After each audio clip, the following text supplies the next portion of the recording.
আসসালামু আলাইকুম। বহুল ব্যবহৃত কিছু গুরুত্বপূর্ণ হোমিওপ্যাথিক ওষুধের নাম এবং সংক্ষিপ্ত আলোচনা। আর্টিকা মন্টানা, আঘাত, ব্যথা, কালশিতে পড়া এবং পেশির ক্লান্তিতে এটি বেশি ব্যবহৃত হয়। নার্স ভূমিকা, পেট খারাপ, কোষ্ঠকাঠিন্য, গ্যাস এবং অতিরিক্ত খাওয়া দাওয়ার সমস্যায় উপকারী। আর্সেনিক অ্যালবাম, খাদ্য বিষক্রিয়া, ফুড পয়জনিং, সর্দি কাশি ও তীব্র দুর্বলতার চিকিৎসায় ব্যবহৃত হয়। পালস্টিলা, সর্দি, চোখ ওঠা, ঋতুস্রাবের সমস্যা এবং ঠান্ডা লাগার প্রবণতায় কার্যকর। ব্যালাডোনা, হঠাৎ তীব্র জ্বর, মাথা ব্যথা এবং শরীরের কোনো অংশ লাল হয়ে ফুলে গেলে ব্যবহার করা হয়।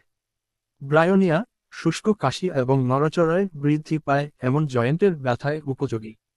রাশটক্স, বাত ব্যথা, সর্দি এবং বৃষ্টির দিনে বা ঠান্ডায় বেড়ে যাওয়া ব্যথার চিকিৎসায় ব্যবহৃত হয়। ক্যালকেরিয়া কার্বো, শরীরের অতিরিক্ত ওজন, ঘাম এবং দুর্বল হাড়ের সমস্যায় দেওয়া হয়। লাইকোপোডিয়াম, গ্যাস, বদহজম, যকৃতের সমস্যা এবং আত্মবিশ্বাসের অভাবে ব্যবহৃত হয়।